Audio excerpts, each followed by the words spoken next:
आत्मानुरागी भव्य आत्माओं, प्रभु मिलन की बेला इस विषय पर विचार कर रहे हैं।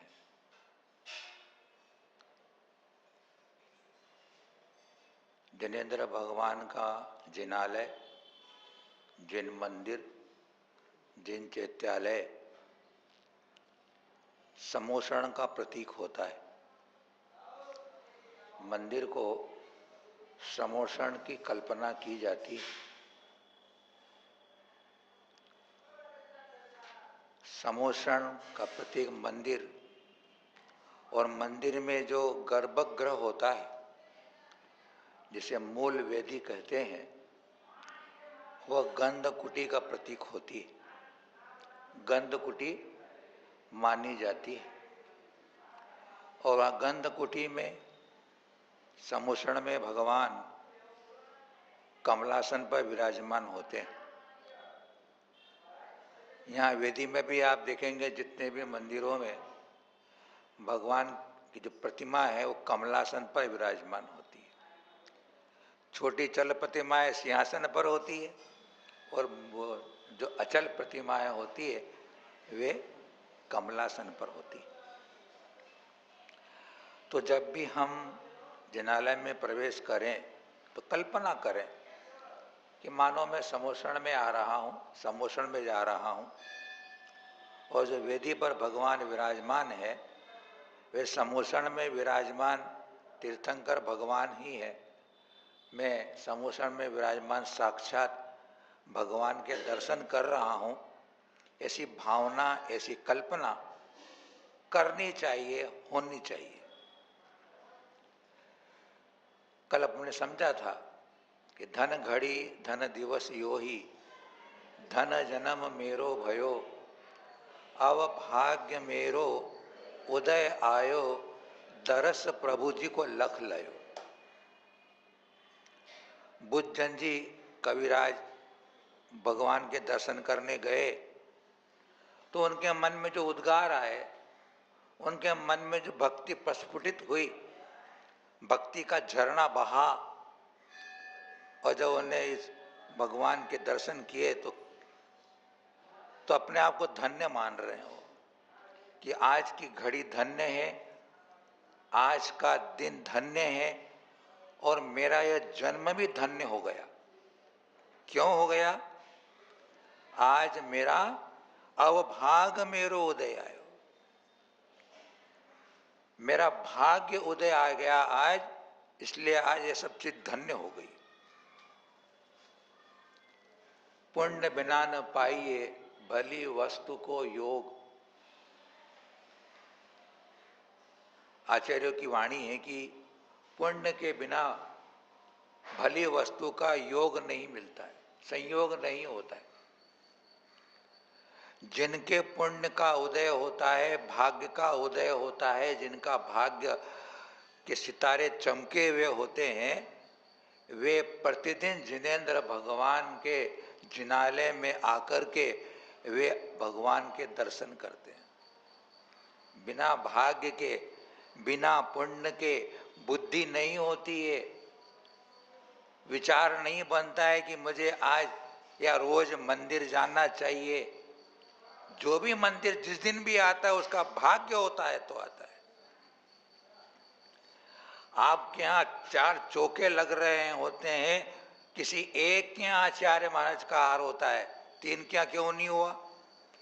भाग्य बिना न पाइए भली वस्तु को योग। 10 दुकानदार खोले हुए हैं, एक की दुकान बहुत चल रही है, दूसरे की मंद चल रही, क्या कारण है? भाग्य। तो जो भी अच्छी वस्तु सुयोग मिलेंगे आपके भाग्य से मिलेंगे, लेकिन यहाँ भगवान के दर्शन की बात चल रही है, वो भाग्य होता है तो आपको मंदिर में आने का मन बनता है। और जब मंदिर में आ गए तो आज आपके दर्शन मुझे प्राप्त हो गया। अब यह समझना दर्शन क्या चीज हुई। हमें यहाँ पर देखना है कि भगवान की उस पाषाण की या धातु की मूर्ति को देख करके दर्शन हुए, ये तो भाग्य ही। लेकिन उस मूर्ति को देख करके मेरे अंदर के प्रभु के भी दर्शन हो गए मुझे। इसलिए आज का दिन धन्य है, आज की घड़ी धन्य है, या मेरा भाव धन्य है। क्योंकि भगवान के दर्शन करके अपने अंदर के भी भगवान के दर्शन होते, वो धन्य होता है, वह धन्य होता है, वह धन घड़ी होती है, वह धन दिवस होता है कि अपने भीतर का भगवान भी अपने को दर्शन में आ जाए। दर्शन करने का उद्देश्य ही है कि मुझे अपनी पहचान कर रहे, वो पढ़ के आए थे कि या बुद्धि सेति निज न जान्यो ब्रह्म गिन्यो हितकार जी।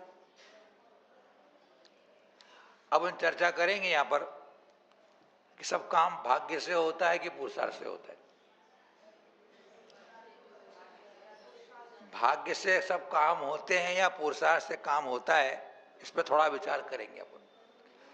भाग्य से काम होता है ना, अभी तो पढ़ के आप है ना, पुरुषार्थ से होता है ना। बहुत बढ़िया, बहुत बढ़िया।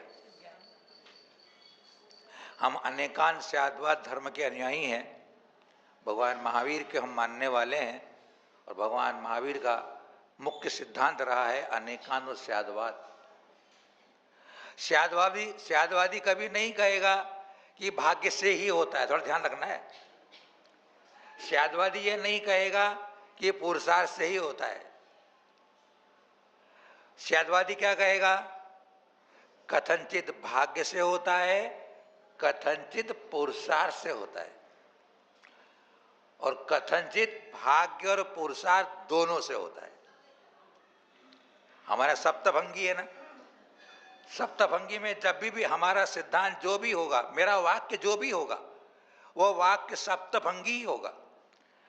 आचार्य की वाणी, तीर्थंकर की वाणी एक वाक्य बनाए, उसमें सप्तभंग रहेगा ही रहेगा। इसलिए कभी भी हम एकांत में न जाएं।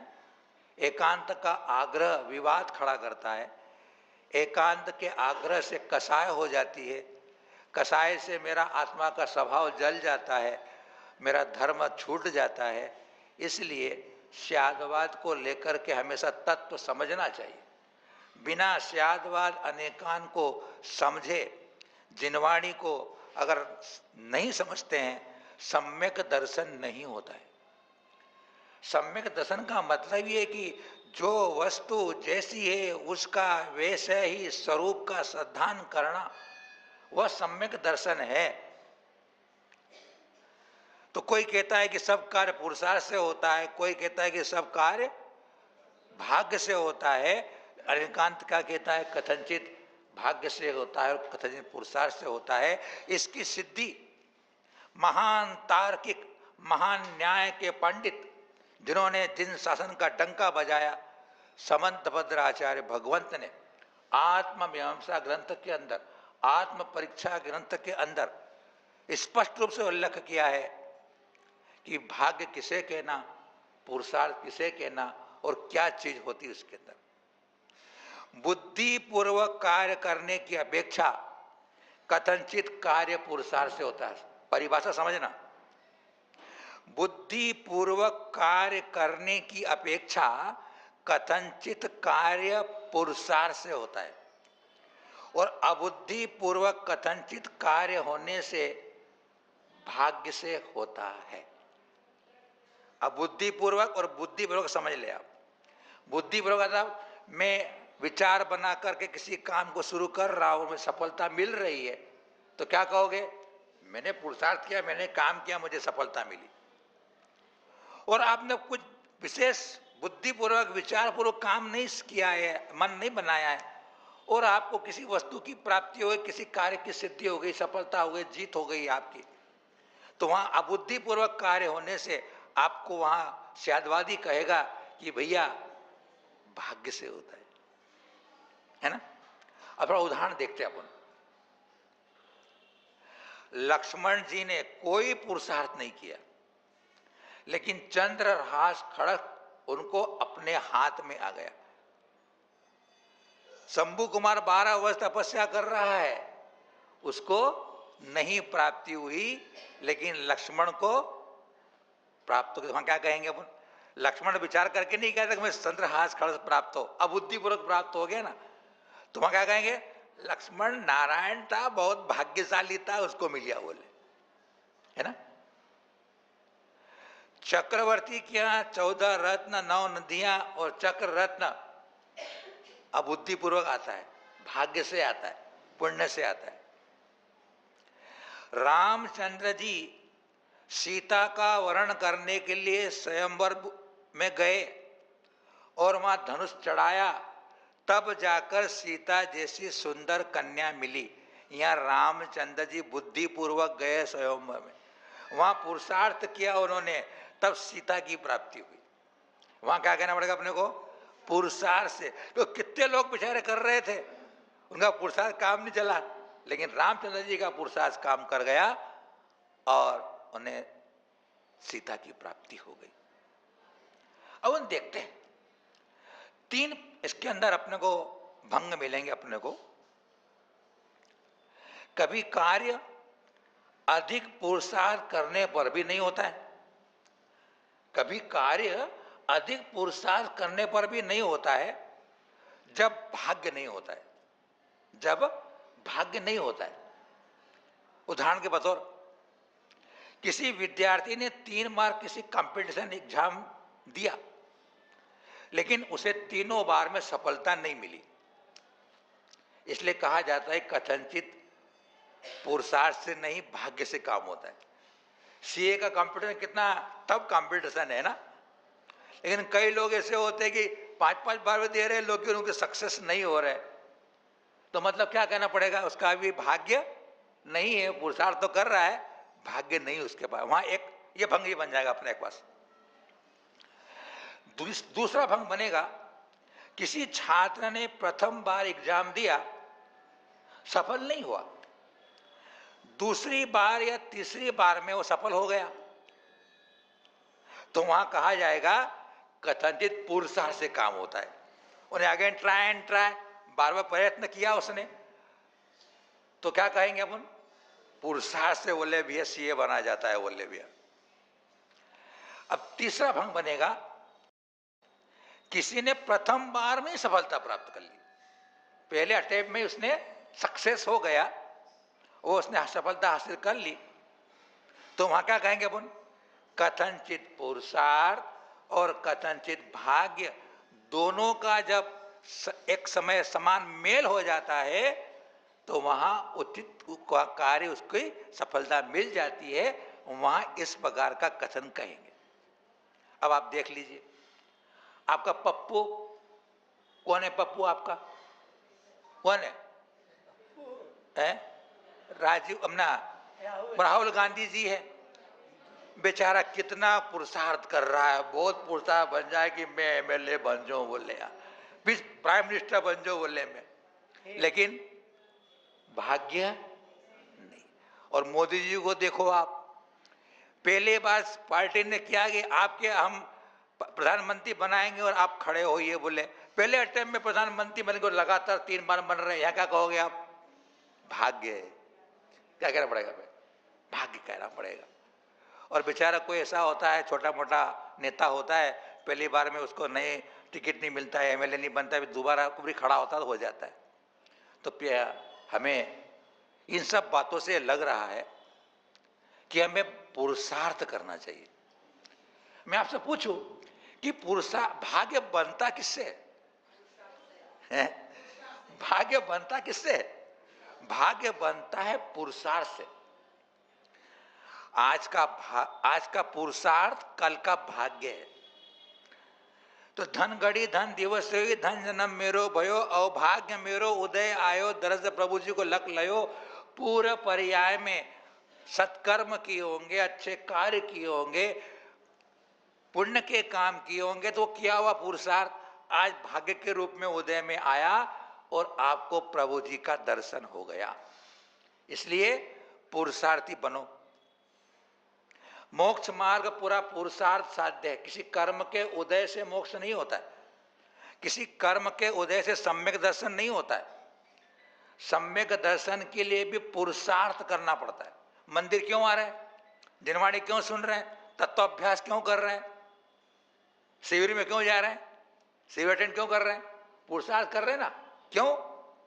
बिना पुरुषार्थ। दूसरा, बाह्य पुरुषार्थ के साथ अंतरंग पुरुषार्थ भी जरूरी है कि मैं मेरे उपयोग को अच्छी तरह अपने इस तत्व में लगाऊं। श्रवण तो सब कर रहे हैं, जिन श्रवण भगवान की वाणी आप सब श्रवण कर रहे हैं, लेकिन इसमें से किसी किसी को संरक्षण होता है, तो वो पुरुषार्थ है आपको स्वयं का पुरुषार्थ भी अपने उपयोग को अच्छी तरह ससम्मुख करके, एकाग्र करके, स्थिर करके हमें अपना आत्मस्वरूप की प्राप्ति के लिए लगे रहना चाहिए। तो वह अंतरंग और बहिरंग पुरुषार्थ आपके कार्य की सिद्धि में सहायक बनेगा। हमें देखते हैं कि जितने भी व्यवहारिक लोग होते हैं वो हमेशा क्या कहते हैं, जो पुरुषार्थ करता है, कर्मठता के साथ काम करता है, उसी को सफलता मिलती है। अपने बच्चों क्या बोलते हैं, देख पढ़ाई नहीं करेगा तो फेल हो जाएगा, बोले, है ना। सभी जगह पुरुषार्थ की बात आती है। तो पुरुषार्थशील बने, पुरुषार्थ करने में कभी भी। और हमारे भगवानों ने 4 प्रकार के पुरुषार्थ की चर्चा की है। भाग्य के भरोसे जैन धर्म नहीं चलता है, लेकिन भाग्य के बिना भी नहीं होता है।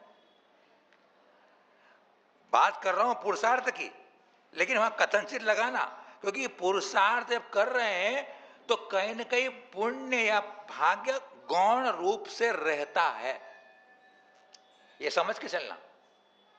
क्योंकि अकेला अपन पढ़ के आए, ये समझ के आए कि अकेला पुरुषार्थ काम नहीं करता है, अकेला भाग्य काम नहीं करता है। जब मैं पुरुषार्थ को प्रदान कर रहा हूं तो पुण्य गौण है, जब पुण्य को प्रदान कर रहा हूं तो पुरुषार्थ गौण है। ये हमारे यहां तत्वा सूत्र में सूत्र कौन सा आता मुझे बता सकते हैं आप लोग? तत्वा सूत्र का जो प्राण है, अनेकांत का जो प्राण है, कौन सा सूत्र है बता सकते हैं मुझे आप लोग? ध्यान किए, थोड़ा सा विचार किए, थोड़ा सा तत्वा सूत्र के 5वें अध्याय में जाइए थोड़ा आप लोग। अर्पिता नर्पित सिद्धे, अर्पिता नर्पित सिद्धे। अर्पित कहते हैं मुख्य को, अनर्पित कहते हैं गौण को। मुख्यता और गौणता से तत्व की सिद्धि होती है, ये जिन धर्म का प्राण है। अर्पित मतलब जिस बात को मुख्यता से या विवक्षा से कहा जाता है उसे अर्पित कहते हैं। ये अर्पित महासागर महाराज नहीं समझना आप लोग। जिस तत्व को, जिस बात को, जिस विषय को हम मुख्यता से कहते हैं, विशेष बनाते हैं, वह होता है अर्पित। उसी समय जो तत्व या जो धर्म नहीं विवक्षित किया जाता है उसे कहते हैं अविवक्षित, अर्थात अनर्पित। जैसे वस्तु कथनचित नित्य है, हमने क्या कहा? वस्तु कथनचित नित्य है, तो हमने नित्य धर्म को अर्पित किया है, नित्य धर्म को टारगेट बनाया है, विवक्षित किया है, तो वस्तु नित्य है हमारे कहने की विवक्षा ही है। लेकिन उसी समय वो कथनचित शब्द यही कह रहा है कि जो अनित्य धर्म है वह गौण है। उसी समय अनित्य धर्म गौण है, क्योंकि वस्तु अनेकांतात्मक होती है। अकेली नित्य धर्म वाली वस्तु का अस्तित्व नहीं रह सकता, अकेली अनित्य धर्म वाली वस्तु का अस्तित्व नहीं रह सकता। प्रतिपक्षी परस्पर दोनों विरोधी धर्म एक साथ एक धर्म एक वस्तु में सदाकाल रहते हैं, ये जनागम का मुख्य प्राण है। इसी से हम जीते हैं, इसी से हमने अन्यवादियों को जीता है, अन्यथा हमारे जिन धर्म सर्वश्रेष्ठ नहीं होता। क्यों? क्योंकि हम प्रति समय प्रतिपक्षी धर्मों कुन कुन स्वामी ने घोषणा की है, सब परिपक्खा, प्रत्येक वस्तु में धर्म सब प्रतिपक्ष है। पुण्य है तो पाप है, जीत है तो हार है, अपना है तो पराया है, जन्म है तो मृत्यु है। अगर दोनों के बैलेंस नहीं हो, पक्षी एक पंख से उड़ सकता है क्या? नहीं उड़ सकता।